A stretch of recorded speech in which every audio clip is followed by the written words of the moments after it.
You know, it's crazy. Like, you know, Tin Can Phone, it started in prison, you know, and when we came home, they kept like our first interviews and all of our first content in bondage.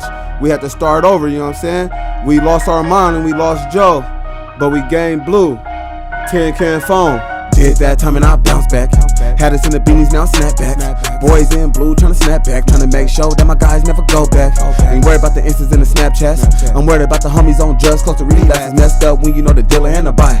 Look him in his eyes, I can tell if he lying. Been locked up with gorillas in the lines. Yeah, respect it, get you far and don't move around blind. Forget about the chow hall, I ain't waiting in line. Bust down on the bed, spread with the homies. Not no more, we on the streets waiting for him. Free such and such, free with you out. We all on cable talking it out. Me, Mike and Blue and a couple of guests. Pumping knowledge like petrol, who got the gas? Doing the work, trying to heal from my past. Politicking on the yard, trying to touch me a bag. Mike was on the yard with the hitters and the salve. Orange beanie on his head with the thing in the bag. Blue photo shoot fresh, sharp enough to cut a wrist. First day of school, coolin' ain't with the cuddling. Tin Can Phone, yes, gang in the bitch. Tin Can Phone, yes, gang in the bitch. Tin Can Phone, yes, gang in this bitch. Mike, Blue, Queaz, Misfit Adi, Tin Can Phone, episode 3, whole gang in this month. Blue, what's really happening? Huh? What's up, man? How's it going, Queaz?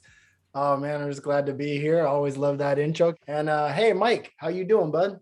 I'm doing pretty well. Today was long and hard, which we will jump into, but we're excited to have a guest joining us. Blue, why don't you introduce us to our guest?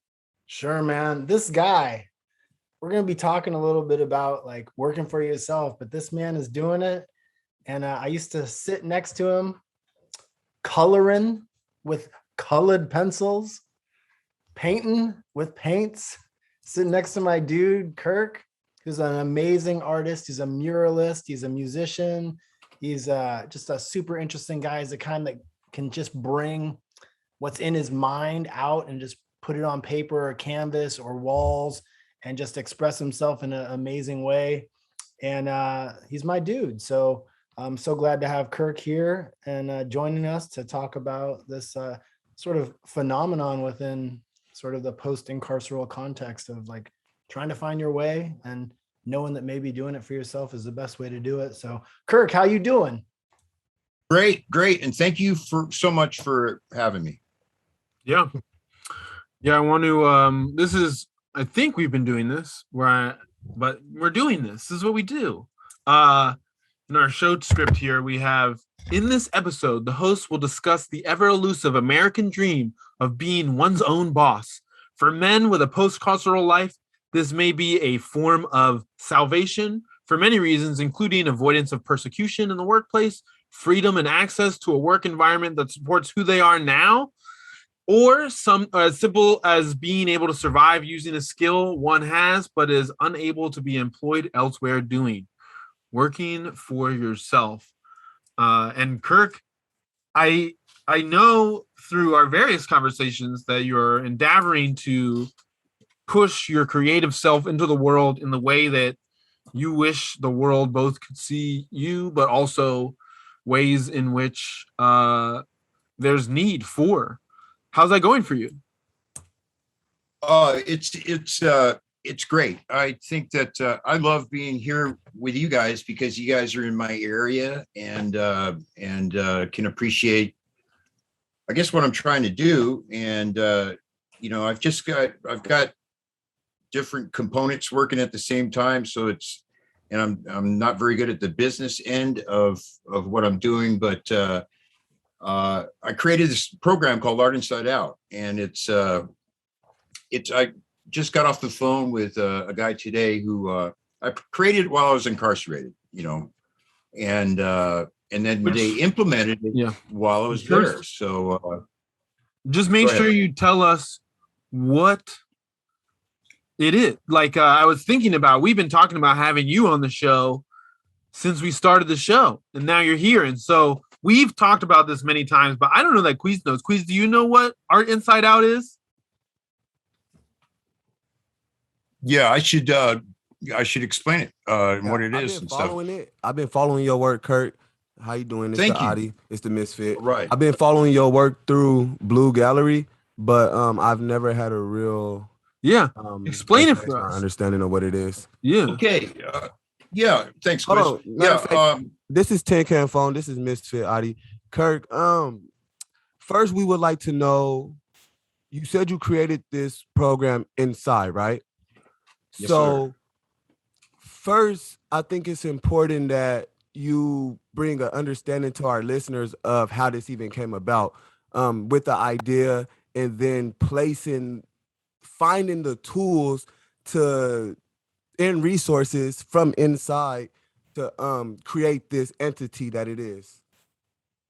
Yes, and thank you. It wasn't easy, let's put it that way. But the Art Inside Out, what I was doing around 2017 is I was kind of reconfiguring my life, and I've changed to be a better person many times, but change doesn't seem to work for me. It's more of I call it my transformation, right? I take my body and actually move it to another part of life, man. So I was teaching art. I had some art classes going. I've been drawing since I was a little kid, pretty good at it. And then teaching art classes. And then I wanted to introduce some of the positive dialogue that I was learning. Mm-hmm. I read everything from the Bible to, Wayne Dyer's his 80s self-help books and stuff like that. Seemed like the 80s were kind of into that, but yeah. And so I just wanted to incorporate or add that to my art lessons, some positive dialogue, because when you're doing art, as you guys know, there's a lot of inner dialogue, right? That you talk about. And, a lot of that can translate over to life. I saw these connections between making your art good, making your life good, and it's a lot of the strategies or mechanisms or whatever that you use to get your art better, you can use to get your life better. And I make these connections between art and life.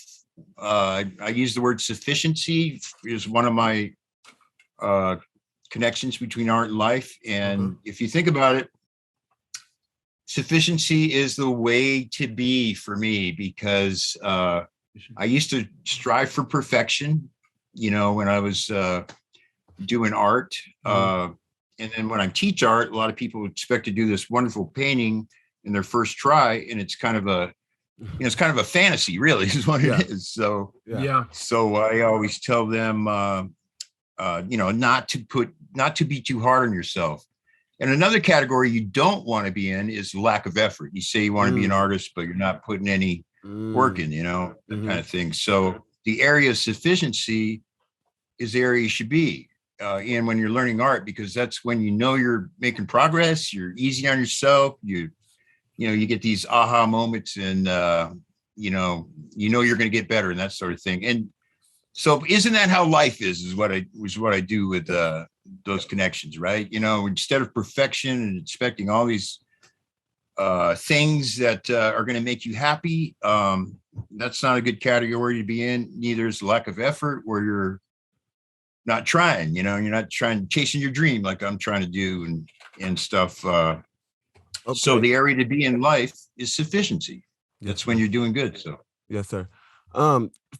Just for clearer understanding, you teaching art classes, this is while you're incarcerated. Now, yes, sir. 2-part question. Stop that. What security of prison were you in teaching art classes, and what was the reaction of, let's say, the participants or the people who came to your class, and the ones who you may have noticed wanted to come but couldn't fully detach from the lures of, the why you in that class, or how you doing something different. So if you could one, just kind of explain where you were in prison, not necessarily the prison, but where you were mentally, what security prison you was in, and kind of your method of getting people to come to the art class, and the reaction of the people, the reaction of the ones that did come, and kind of what you seen in the ones who wanted to come but didn't have the strength to, in a sense. So to answer your first question, I've been in USP Atwater, man. So that Okay. I was teaching art in USP Atwater. Okay. Yeah. Yeah. And I taught That's the art. feds, you know, right? and- yes, sir. Yeah. Yes, sir. USP. Yeah. So I did 8 years in the feds. So Okay. for so, Yes, sir. Yes, sir. then I've taught. Doesn't seem like you can get it going at minimums because people are, it's always revolving and stuff. So, so OSP, I was teaching art and that kind of thing. But Okay. I tell you, Quiz, the testimonies that I have and the support that I have for the program is just off the hook because, guys want to do art, man. That is the. That's what they got messed up with Pathfinders and all that other shit. Because it's good stuff. Don't get me wrong, but good content and everything. But they're not making this connection, which is, I don't know, probably the most important thing about the, going to a program when you're locked up. You got to make the connection. So instead of guys sitting around the room looking out the window and wanting to go to the yard or, got all this other stuff going on. They want to be there because they want to do art. They want to make a card for their gal, or they want to, that's what everybody loves, art, cards, and all that stuff. So that's the hook that brings them in. And then, I get I've had some serious convicts in there, and they've one couple of them broke down and cried, while I was chatting with them after the class and stuff. So, but a lot of support from, I've been doing it in recovery places out here too, drug and alcohol recovery places. And I don't know, it's just all around win. And they love the program. So. Do you feel like, go ahead. I was just, going to ask, so you, or to specify, because you are teaching it now out. Yes. Yeah. I have a public the program you're running as a like you created the entity and now you're invited places to practice it. Right. And Quiz, when Quiz was talking about, how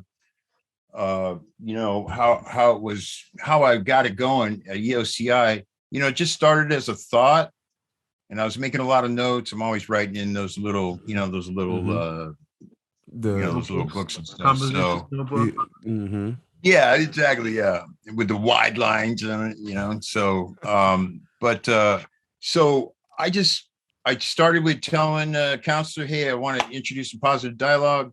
And somebody told me along the way, you should create a curriculum for it. So there's 3 components of Art Inside Out, and they're equally important.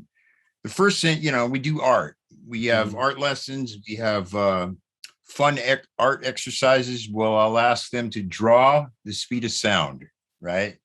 No words, just draw the speed of sound, or walk like your favorite color. That's and so and then we have art lessons, and then we have a main art project that we do in the class that'll be done in the 12 weeks, when the course is over. And so a bunch of art history, art lessons, that sort of thing. The second thing we do in Art Inside Out, equally important, is we go over these connections between art and life.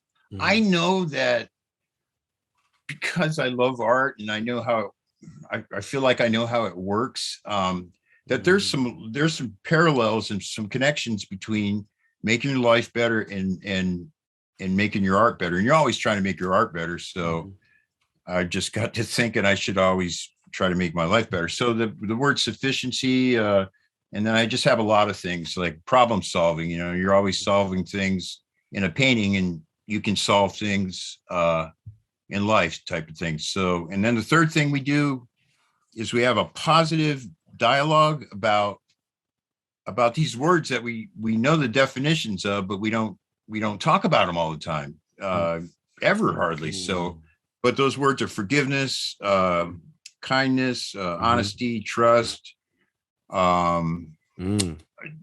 just all those wonderful words. So, and we talk about them. I explain my thoughts on them. and then they talk about them too. And it brings guys out to the real them, so. Yeah. Some guys can go years without having positive dialogue on the inside. I know. Centuries. Amazing what you were able to create. And I think also the reason why it's so supported is because they actually saw, I don't know if you guys know this, they've seen like a manifest change in people, like feeling better and behaving differently based on these things that Kirk has put in place. Like, I mean, really like, having change facilitated through art is so huge. I know for me, it was like, there's no program for me. Right. So, and I still don't know how to work technology. So sorry about those dings. I even turned my phone off, and it's still dinging on my computer. So if anybody can tell me about that, I'd love it. But Kirk's stuff was so like dynamic on the inside. So many people wanted to do it, and he was having such success that they actually let him go into DSU, which is the disciplinary segregation unit. We know is that some people call it the hole. And, our listeners may know it as the shoe or the bucket or segregation. You just never know, right? The movies lock you in a box by yourself, and it's not quite that way in Oregon, but it's a room by yourself, isolated. And this is a place where I don't know, you used to be lucky if you could get a book. And they actually let Kirk, and this is unprecedented, go in there and teach a class. The guys are shackled to the desk, but he's teaching his art inside out class in the hole. I mean, this is amazing. So like, it's pretty, and Kirk, just so you guys know, he's showing a picture on our little screen of him teaching a class in DSU, and all the guys in their SEG uniforms chained to desks, and everybody's looking, and everybody's like happy to be there and doing the class. Does anybody know how to stop that? The ding? It might be I think you can turn do not disturb on your phone, and if everything's up to date, it'll actually do it on your computer, but it's fine. It's a feature. This is, I think, because this is a part of the conversation, right? Where Kirk was like, and it's interesting to hear it talked about in this context. It sounds like, and I've been hearing about it. It's great I've been hearing about it over like months and a year or more. So it's nice to have it like broken down for the audience in one, but I'm also have my own experience. We really get to hear the completeness of it. But it also, my understanding, Kirk, is, and I actually don't understand so hopefully by the end of this episode, I will.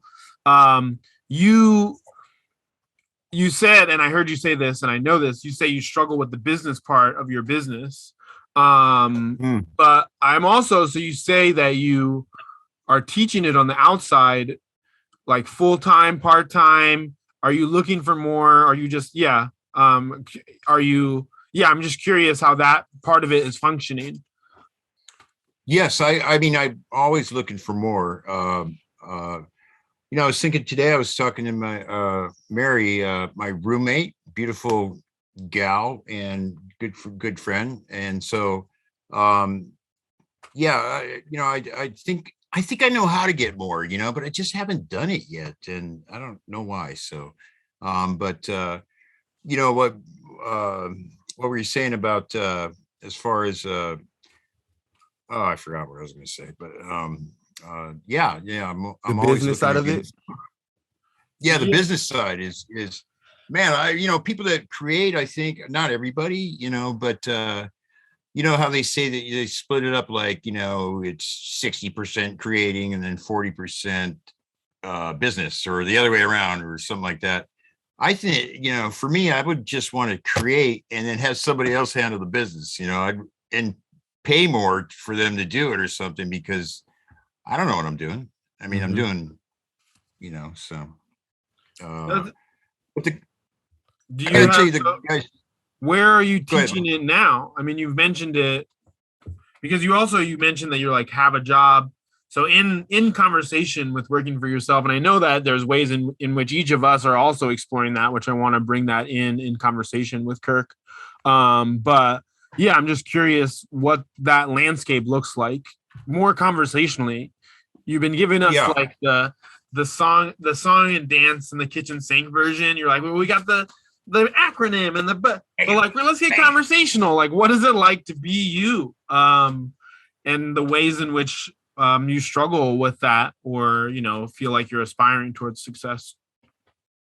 Well, I thanks, Michael. I really think that when I'm chasing this dream, and as an artist, since I was a little kid, I've been telling my sisters and brothers that I'm going to buy my house someday, and all this stuff. And but I didn't find what I really wanted to do until this Art Inside Out thing happened, and I began to get some confidence behind it and stuff like that. But it's a struggle for me in a lot of ways. I'm not doing great financially and all that stuff, but just kind of get to your point. It's a lot of people expect you, well, just go get a job anyway, just go work at McDonald's or something like that. I just want to smash people like that because I mean, it's do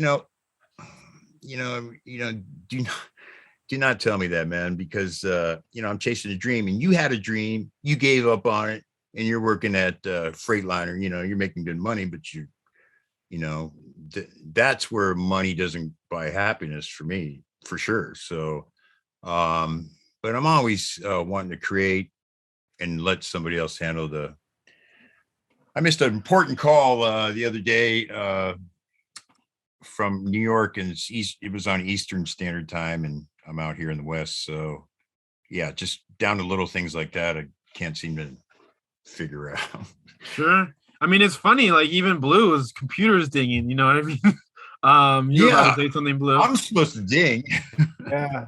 I know Kirk, like we used to sit and talk about like the hours, like days, hours, weeks, and years that we put into our art, like this time that maybe Queaz like put into like rapping or just like expressing himself through poetry or whatever. We all had our thing that we figured like, this is how I'm gonna like make use of this time. This is how I'm gonna redeem this time in a positive way.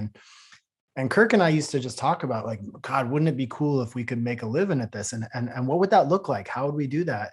And Kirk has every tool in the book. Like there's no way that a guy like Kirk, if anybody ever says, go work at McDonald's, it's ridiculous. And obviously he's making this business that he has created with 3 modules and a workbook that somebody could do if it's self-directed, if they can't be around other people, like during COVID. Like he has all that, but he could also paint your window like for nothing. I mean, not for nothing, for money, but it would be easy for him. He's that good. Mm-hmm. So it's like the idea of that skill or his abilities being put on a shelf and being, moving stuff around in a warehouse or making pizzas. I mean, that's like the story of so many people getting out of prison. The story is like, oh, you went there and learned how to fight fires. Well, now come here and make pizzas. Or you're an amazing artist. Well, why don't you chew this bubble gum? It's like ridiculous, and that's go ahead. And that's just something I did, to get incarcerated. It's not who I am. I mean, there's this big pie there, and you take that little piece of the pie, and that's where I would, did wrong things, etc. But man, what about the whole pie? What about, don't, I always tell people that, yeah, I committed a robbery or whatever, but it's not, I wasn't born to be this evil malefactor that's not going to amount to anything at all. You know what I'm saying? So, but the concept of Art Inside Out is this really. When you're creating some, Quiznos, all you guys know, when you're creating some, you're using more of a concentration than you normally use, just doing brushing your teeth or driving down the road throughout the day. And so when you're in that moment, you pine and yearn for information to make your art the best and make it better even than the next guy or whatever. So you're really that is a good time to introduce positive dialogue, right? Because you're wanting information to make your art look good, and beautiful, or your music. And then so that is the best time to introduce anything, really. I mean, you could give them bad stuff and they're going to retain it and then use it later on. But and then and our inside out is evidence based, man. I just got that recently. I gotta say that, man, because that can get me to the people that think they're unreachable or something. Sure. So, Hey, Yeah. just to piggyback off of what Blue was just speaking of with the job thing, I have most definitely been able to change my perspective, right? This is what I've figured out about the world and the state of the world where we live in right now. In our community-ish. And I learned this from my job, right? A lot of people really don't know. A lot of employers, a lot of what we would call, we call them the normal people, like normal people, but what they don't know. Like my boss, she happened to be a little motherly. You know what I'm saying? She happened to want to understand. I figured out that I was education to her because personally, not even about work. She always asked me like, why you react like that? Or why you do this have to do with prison or do this? And this is just a regular Caucasian woman who was raised with no ties to prisons or incarceration or anything. But at work, she found a way to educate herself through me, which allowed me to look like, damn, like they really don't know. Like they really, really don't know. What we do though is we have probably one of our uncles or one of our great ancestors who did time told us that, well, once you come home, this happens because that's happened in that time. And believe me, it do happen. Like we do get discriminated against, not because of race, but because of history. We are, and I said this in one of my songs, I Am My Record. Because no matter what my name is, when I go put my name on that paper, the record is what they're going to look at. So we are our record. I do get that. But if you change the perspective, I went in there thinking, well, I'm not going to get this job. Like, oh, what am I? And I told him, I went to the prison, I did this. And just like Kirk said, I was young, I made a mistake. Like, no. I didn't even tell him I made a mistake. This is how I was living. I did that. This is how I was living at that time. This was my way of income. Like, I couldn't go to school. I had to break in the houses. My daddy wasn't there. Hey, like, that's just how it go. But I told her, for the simple fact that me being here right now, even applying for this job, shows the difference. Because I can't tell you one of my homeboys who would even put in an application. You know what I'm saying? So what I realize is people are recognizing the trauma of the broken system. People are actually, like some states, I don't know about Oregon, but some states, they get funding for every ex-con they hire. So anybody with a conviction and they hire them, the job will get funding for that. I don't know if you in Oregon, if you stay with them for 6 months, they'll get money for that. Yep. Okay. Yep. So, and that shows that it's being recognized that mental health comes with incarceration one way or another, which leads me, I just wanted to speak on that about the job thing because I'm experiencing a different, like every job I applied for since I've been home, I got it. And I've had like 5 different jobs and I only work them for like 2-3 weeks and I quit. And I showed them exactly why that stigma came up because because of my trauma, I couldn't hold on to a job because I knew I wasn't doing the right job, which leads to Kirk. Did art save your life? Oh, wow. I was thinking about that the other day. If I didn't have art, where would I be or what would I be doing? And I guess I'd be working at Freightliner or someplace and, maybe doing something else. I just gave up being a rock star playing music like a couple weeks ago, yeah, wow, that's scary even to think about that because all the time that I've done. So look, think about this. art. Have you seen your art save somebody else's life? I think the program has brought, when you were talking about perspectives, changing your perspectives, that's one of the things that I have in my book because, Anna Demenham, Blue, you guys know Anna, she's a thought leader very much, but she was explaining one time that, and she's from Britain and she had this clear glass and with hot water in it. And she was saying it's like, life, your perspective can be Mhm. very clear as you look through the glass. But when you dip the bag in, it gets murky, Mhm. and so she Mhm. says, or your perspective can be this way, and kind of a good way to describe it. But yeah, man, when you said change your perspective, it's not that hard to do. It's hard to do, It's but it's not that unlearning. hard. Unlearn. Yeah. You have to Yeah. unlearn. I Change mean, your there's a lot of Yeah, really unlearn. interesting layers to that, and it's kind of what I'm wearing. I literally, before I came to the recording, in my working for myself, I'm all over the place. Mhm. So that's like an interesting layer. And even when talking about the show, I talk about that everyone being able to get paid is through my labor administrating it. Mhm. And I like sort of wish I wasn't doing that just because I don't want to do that. But the magic of doing that is what is actually what I want the effect to be, is for you all to be getting compensated for your time. Like, yes, and the platform, but the compensation first, actually, because Yeah.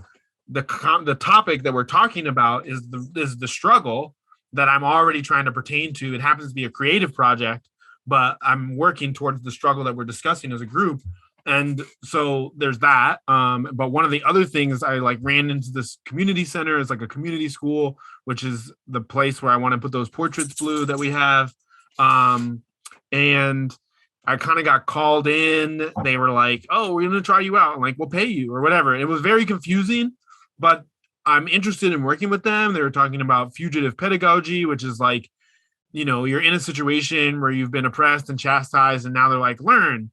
And someone used the question, they're like, what does it mean to learn? Like when your whole life is upheaved? And so they're like, trauma prevents your ability to absorb the information. Mhm. And then, so that, and then we're talking about that with kids, and I'm in this situation. I'm also thinking all about all the work I do with you guys and like the things I've been exposed to in that situation. So I'm like, yeah, I'm about all this stuff. And so I drove across the bridge to Vancouver and went to a school. It was really sight unseen. Me and the person I was with, who I just met this over the weekend, she didn't even know she was walking in on. And it was like 10 kids. There was like 4 or 5 teachers. They were like, it was just everyone was milling around. And after a while, we were kind of like, so what's going on? And they're like, yeah, go. And we're like, what is happening right now?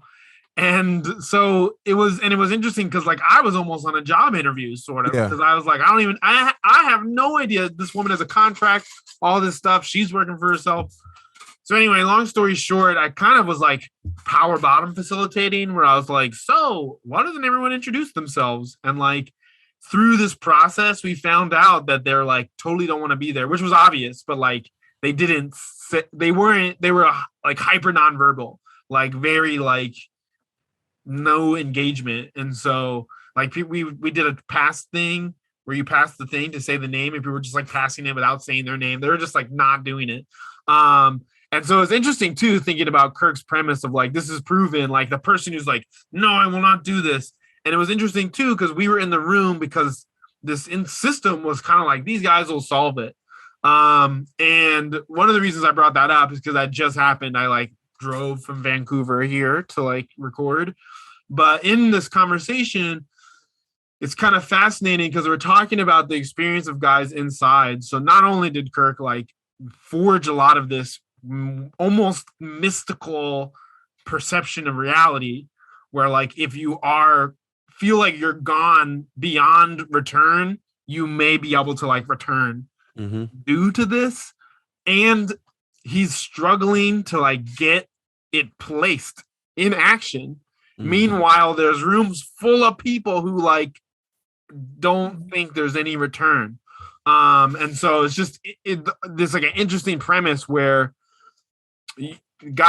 all guys, so we're like, each of you even are very lucky that you're like, yeah, I walked in and said, I'm struggling with this, but I'm better now. Let's get this job. And there's a bunch of guys who are still in this traumatized state, and they don't know how to navigate the system. And even as guys who can navigate the system, you still need these like, well, Can you spin 10 plates? 5 is not enough. Can you spin 10? Then it'll really work out. And so whatever. So I just wanted to introduce that into the conversation. I don't have no sympathy, Mike. Like, it's hard for me to like, I used to believe that, bro. Like, I really used to believe that. But like, I seen a lot of homies come home and like, bro, gonna put in applications. Oh, bro, like, like it really be the person. Like, let me tell you what we do. And the internet has created us to do this. We represent and we carry our trauma. Like, people use it as a crutch. You know what I'm saying? People use it as a crutch. Nice. Like, I was in prison, I'm not gonna get a job. Put in one application, you don't get it. Now it's confirmed that because you was in prison, not because you didn't qualify, not because you didn't graduate, my guy. He graduated. But because you was in prison is the reason you didn't get the job. Yes, there's discrimination. Yes, I know that there's discrimination against ex-cons, the convicted ones. I'm a rock with the convicted ones every time, but I lived it. You know what I'm saying? I literally lived it. So I cannot continue to be a witness of or bag up, like, because I've been in prison, I can't get it. Bruh, listen to me. My boy Gus Ross, shout out my boy Gus. He owns his own store in Portland.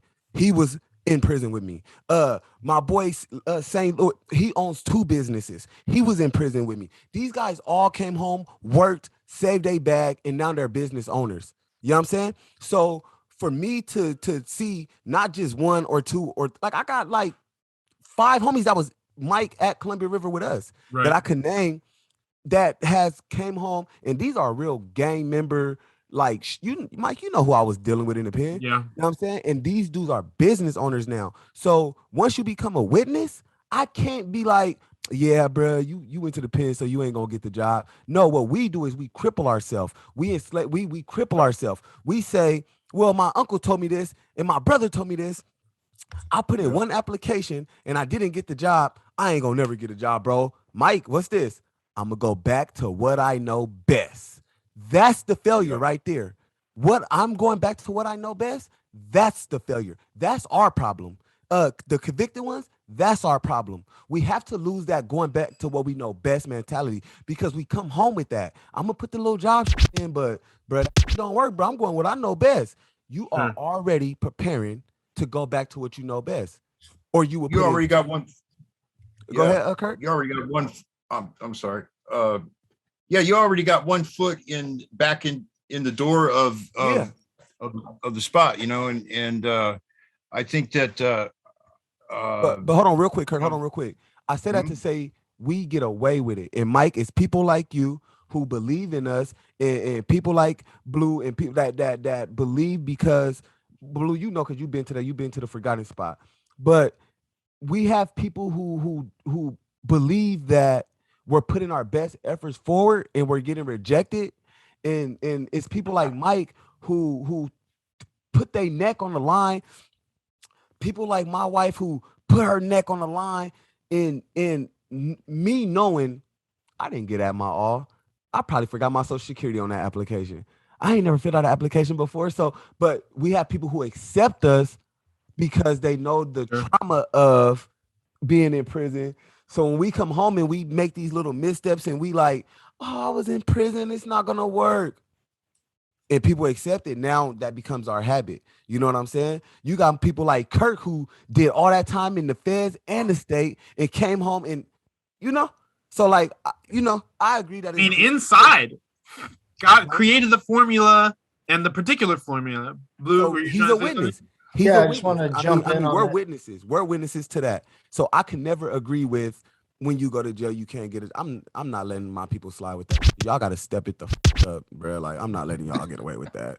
I think that, like, Queaz, though, here's the thing. I agree with you, but I think that there's like a few things. There's the obstacles we put in our own ways that can be real. Mm-hmm. Like, our imaginations can manifest in a way that can be crippling, right? Yes. Like, that's hard, right? Yes. To come through that, or to risk judgment, or to like worry about like how you're going to navigate the world. And then there's like the things like, I mean, Kirk, when you went in, was there a smartphone? Smartphone? No. You know what I'm saying? Like, people don't understand, like, if you haven't filed taxes in a decade and you get out, and that's part of like what happens. Yeah. It's not that filing taxes is the hardest thing in the world. Mhm. There's a formula for it. But I think that there's things that we kind of like shut off. I think there's things that can be turned off over time. Maybe even aspects of ourselves that could be really good skills that we turn off in a way. They become rusty, they get dust on them. But And- Blue, people wasn't filing taxes before prison though. You don't file taxes on dope money. No, I hear you. I'm not talking been about trying to all file those people. taxes. But I love that you said all those guys are business owners, though, because that's one of the things we're talking about. And like, why are they business owners instead of working for somebody else?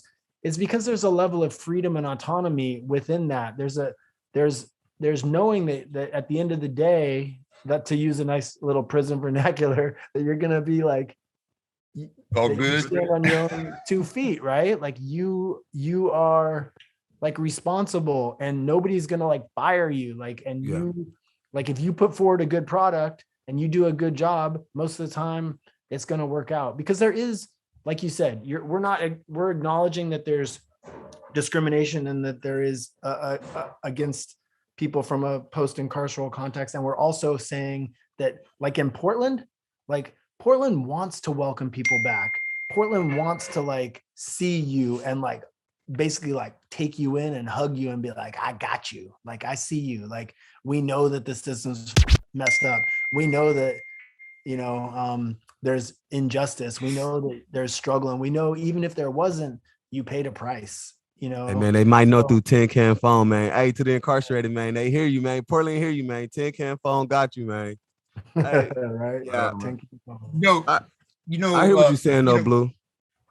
Right on. You know, I hear what you're saying. one of the things when I was trying to get the program going, I had so many people that were for it, but man, I had this, this flooding of this deluge of people that were saying, no, you can't do that. I was saying that to myself, believe in them, like Queaz was saying, you get domesticated and learn from your uncles and all that stuff. So really didn't have a lot of confidence in going into it, but the concept is real. And that's why I got, the evidence space thing there, because, just art therapy in and of itself is really, really works. But, the trauma that Queaz was talking about earlier about that we go through as growing up and stuff. I had something really crazy happen to me when I was a kid. Not worse than anybody else's, but it affected me at the right time. I was at the right age, I think.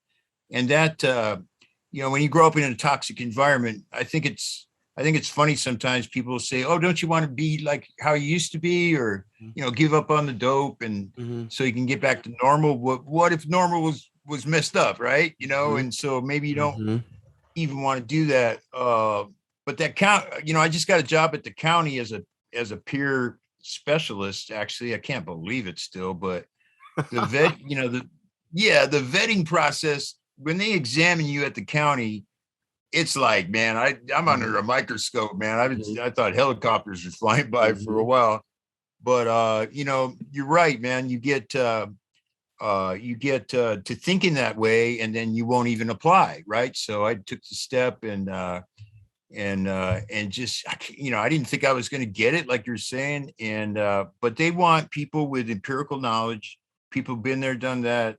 And the lady said that she could tell that I lead with empathy. I don't know how she got out of that, or out of our interview, but You're pretty articulate. Cool. And well, thank you. And it's it's cool being, they need male staff too. So, I got to, so that I shouldn't say that, but you probably anyway, find this 10 can phone.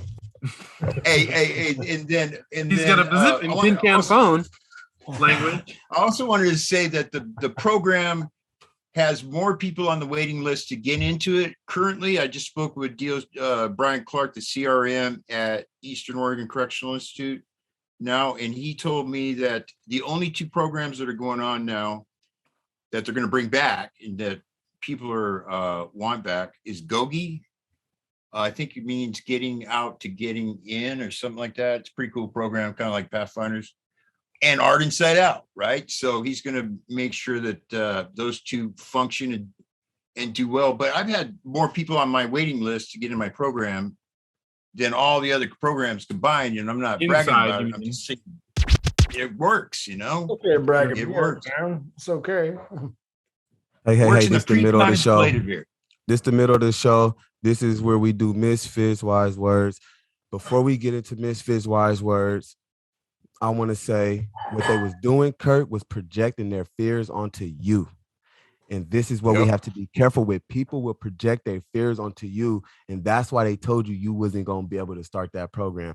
That's because they couldn't see it. Small thoughts for small minds. You know what I'm saying? Sometimes you got to see past your nose.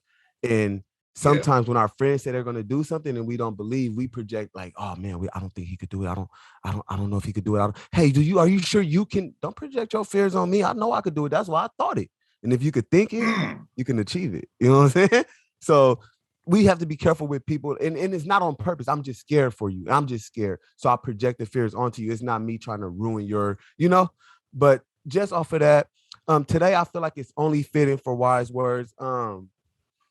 I just want to do, and this is off the head. I didn't make this up. I didn't write. This is what I feel from this episode.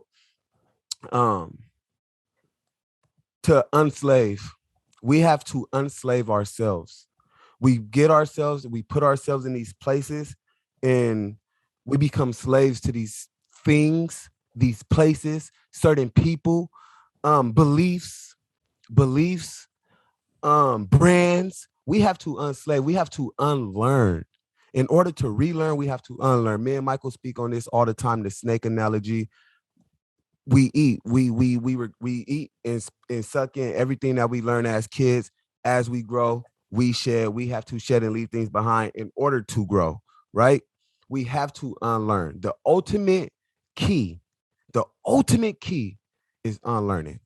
The problem with unlearning is admitting that you was taught wrong, admitting that you've been living wrong. It's so hard to admit those things. It's so hard to say that my mom taught me or that my dad, and it's because it's not that it was wrong. It was only right for that time, right? Once you could unlearn all these traumas that we just talked about, then you can step into becoming you. Because the old me, gang banging, cocaine, gun toting, jail was home. People like me, I always said when I was on the streets, I was on vacation. I'm just here to see my family and I got to go back home. And I always went back home to prison, right? I had to unlearn, like it wasn't cool. I was speaking, I was manifesting that. You know what I'm saying? That particular point is interesting. I mean, it's come up, the premise has come up a few times on the show, but what you're talking about now is like you had been socialized or otherwise behaviorally programmed that the culture was normative and that's why you're talking about unlearning. And it reminds me again of these kids that I was with earlier today, especially being young, and it's funny because I brought up CRCI in the classroom with them when they were being like hella nonverbal. And we were like, you could do anything. They were just like, nothing. It's like, all right, well, we kind of filled that space with some thoughts. But I mean, one of the things I was thinking earlier about this situation, and it relates to what you're saying now, is they were young in a way where they also were having these traumatic events, houselessness, all the stuff they could be dealing. I mean, they have no skills. They're like forming. And it's funny because I said this to them. I talked about CRCI and how we did they didn't want to be there. Like the kids, they were being forced to be there. But we were in this situation together and we were able to enter this portal where anything is possible. And what do you want to do? And then we like reframed the project to be like the artist in residence. But, I said to them that when I was working in the prison, often I would feel like this is like working with young people. And I felt like that was like a patronizing thought. But the way I said this exactly the same to them, is that working in this room is exactly like working with folks in prison. And the overlap is just that they're in a sensitive situation. And that like by being a human and being in a sensitive situation, they need a certain level of care and tenderness in order to develop the skill or to unlearn and all these things. But the human machine biocomputer is like programmed to like mess it up and they get anxious and be uncomfortable and reject and disconnect. And I'm not going to do the application. And but the inclination to unlearn is anti-intuitive or whatever for the human computer. Unlearn. I love unlearn. 1 second too, because I had a conversation with somebody because I used the words enslaved to brands. I want to make this perfectly clear on Tin Can Phone what this means. Low income, work 2 jobs, 2 weeks, you get your check. You go buy Jordans, your favorite shoes, right? Enslaving is you work for less than nothing. You work for almost nothing, right? We work and we'll go spend our money, our very, very, very last on a pair of shoes where the material is worth less, almost nothing. And we do it repeatedly. That's enslaving ourselves to a brand. I'm going to just work and spend my all on this one thing that really has no value to it. You know what I'm saying? So for those who may have, not understood what enslaving to different things mean, because slave is such a sensitive word that when you hear it, you automatically get just a certain thought. I just want to be perfectly clear that it's only when we make ourselves arrested development. It's arrested development. You arrest your development. Sure. I mean, I think arrested development is like a strong awareness, and even I learned what that term was later. And it's funny because it pertains outside of prison, but like this form of development, and that's that thing I was talking about recently, fugitive pedagogy, which I just learned about 4 days ago, but is actually even tied very closely to the Black American experience, where it was illegal to know how to read. Mm-hmm. And so education is messed up. And then it's a lot of people happening for everyone, like, and different like teachers in different places. Everyone is like, all the students are experiencing trauma. And so then that's where that question came of what does it mean to learn when you're in the room and you're like hyper traumatized. But the other thing I wanted to ask Blue about, because Blue, you like often you are working for yourself, sort of. What are the kind of challenges or successes you've seen related to that? And actually, I was going to call you in because I just submitted a proposal where you're on it, but I did it for, we are doing it together, and I'm excited actually to have you on the team. But the level of it, you had to fill out the stuff and all the things were just like, oh, Blue will be good for it, but is a thing that I know is like not your favorite part of the process. Right. I think just to comment real quick on what Queaz is talking about, because it's so powerful, and I love wisdom from Queaz, and that we have that part of the show. But it was actually the exact thing I was thinking about in terms of Kirk, which is that when Kirk realized his value, that's when he was able to help these other people make a change in their own life. It wasn't until Kirk said, and he said this to me, and where this is Tin Can Phone language, he said, I'm not a piece of shit. Right. He said, Kirk's not a piece of shit. He said he learned I have value, I have a purpose. And then he goes in and he teaches a class, which lets people actually see themselves in a totally different setting than prison, right? They're in there, they're doing art and talking about positive things. And then you get to see yourself as an artist, or somebody who's doing this thing that's totally alien to that sort of experience and community. So I think that's the most powerful thing about his program. For me, I'm a contractor, and I'm an artist, and I do that. That's what I do. And I get to use some of my talents. And oftentimes I'm making things, and oftentimes I'm working with people or connecting people, but I am a contractor. So in the end of the day, I work for myself, and contractor has like a construction business vibe. Is that what you're talking about? No. It just means that I don't have a formal job. I'm a freelance guy. I do have hours that are dedicated to certain companies, but for the most part, I had to kind of like navigate into this. And when I first got back to Portland, I was working jobs like, taking paint off the side of a tugboat, or like working in a mill, or like that. Is that even a job? Like, it feels like something made up. But then I was doing industrial painting and carrying around, 28-foot ladders, 30-foot ladders. And, I'm not a spring chicken anymore. It's tough. It's tough to do that type of work outside in the winter.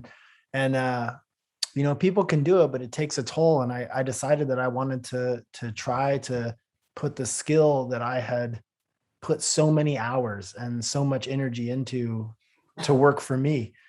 And I had started to do that early on, and actually did a really cool campaign for wage equity in Portland that was a victory actually for a union campaign. And I did all these portraits in colored pencil, which is like the medium of the people inside, right? Like there's so many things you can't get. I was lucky to be able to paint and do woodworking and things like that, and even welding in that context. But most of the time you just had colored pencils or graphite, and that was like the Prismacolor, man. Yeah, so you become an expert in that if that's what you choose to do, right?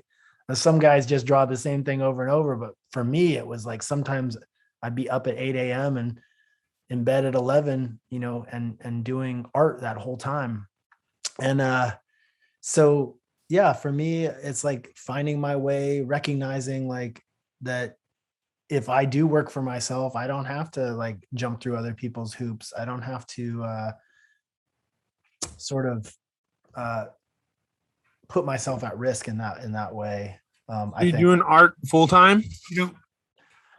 I do art, and I manage a art community and work with people, and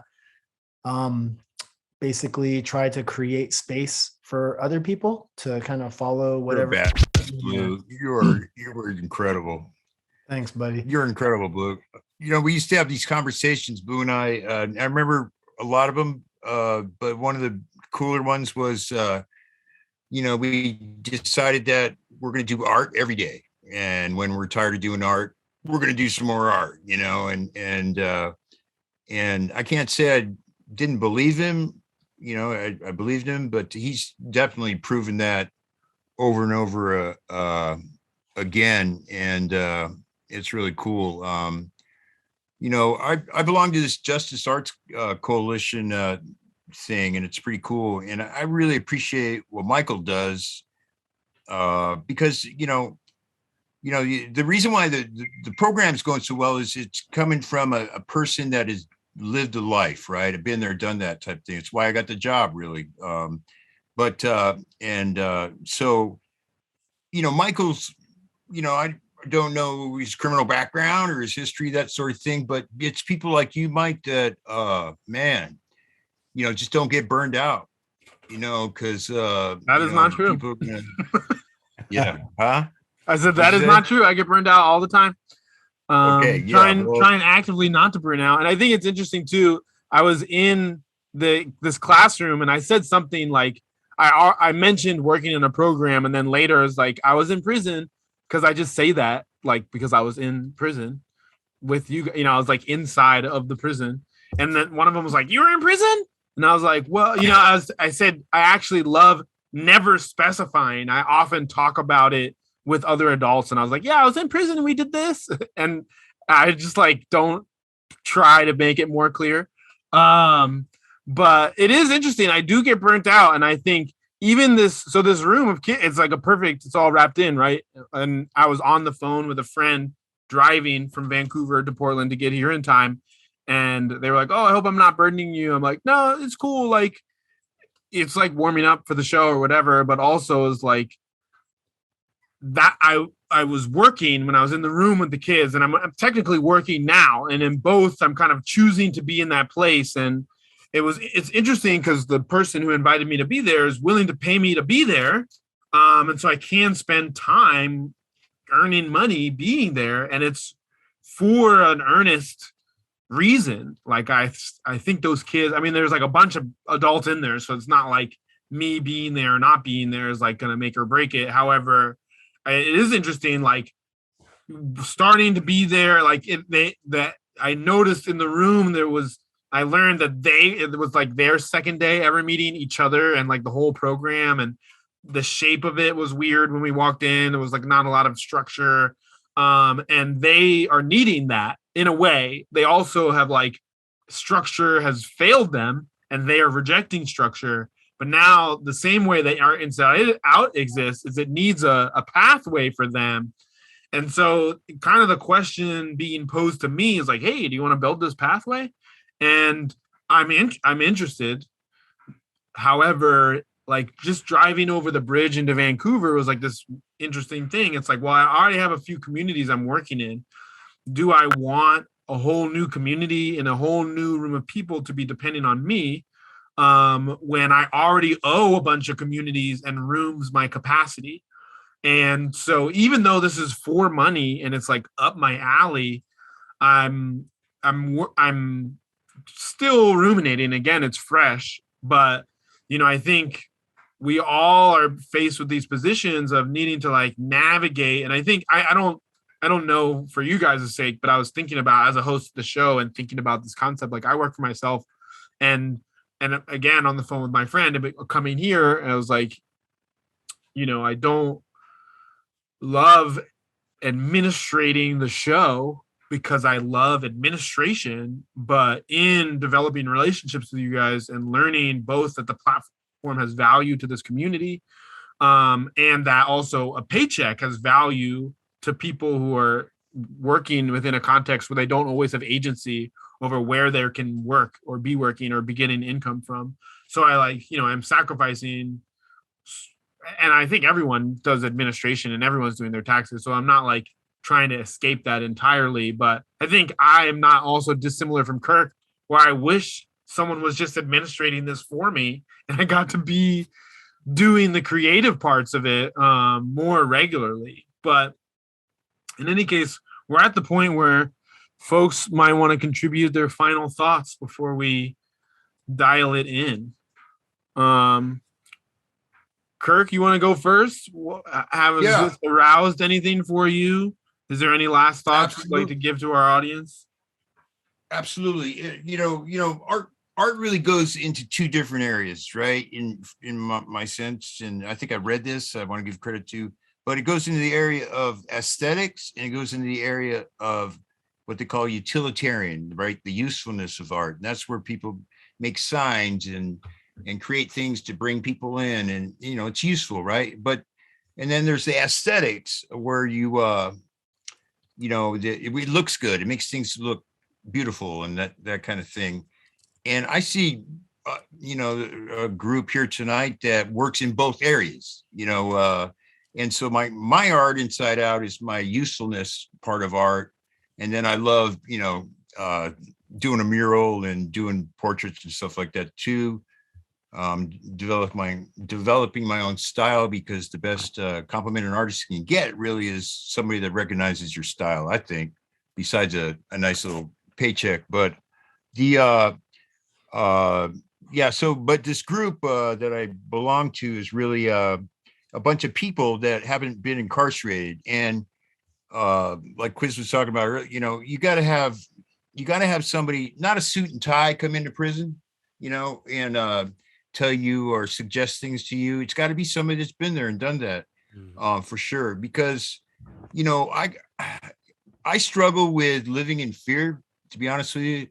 And I'm not scared of the boogeyman or, lions and tigers and bears and that kind of thing. But I'm scared all the time about not messing up, man. And it follows me around like this malaise and this cloud that I'm trying to shake, man, because we are valuable, and I'm valuable to my community, all that stuff. But I'm valuable to myself, and I want to unlearn, man, because when you grow up in a kind of a toxic environment when you're a kid, it's proven that it affects you later on. So,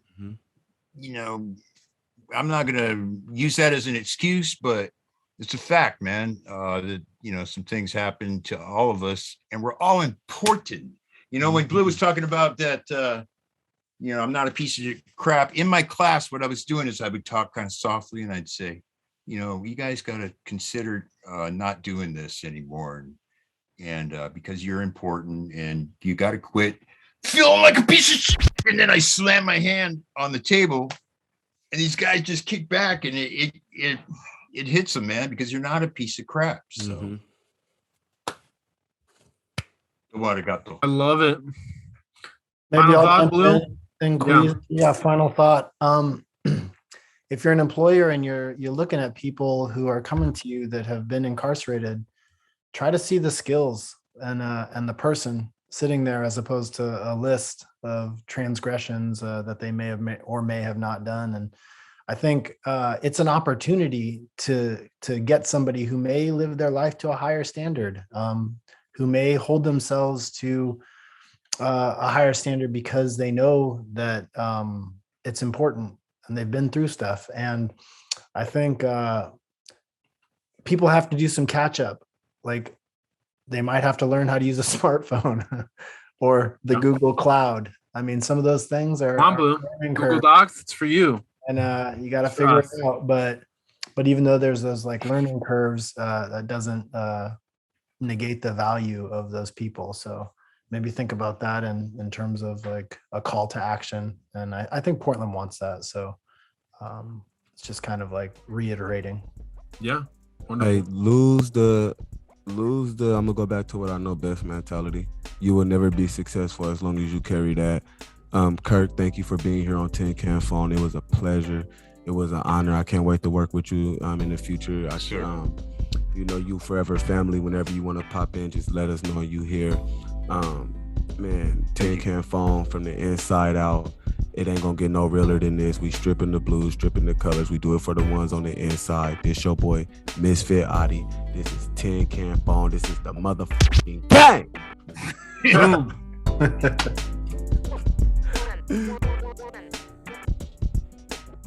You were listening to the Tin Can Phone podcast, where you can hear about the influence incarceration has straight from the sources. We tell the stories from the inside out. So make sure to check us out on cable community radio every first Tuesday at 10 a.m. You can also check us out on Spotify, Apple, and anywhere you love to catch your podcast. And make sure to give us a follow over at 10canphonepodcast.com and follow our Instagram at 10canphonepodcast. This Misfit Adi signing off. Hey.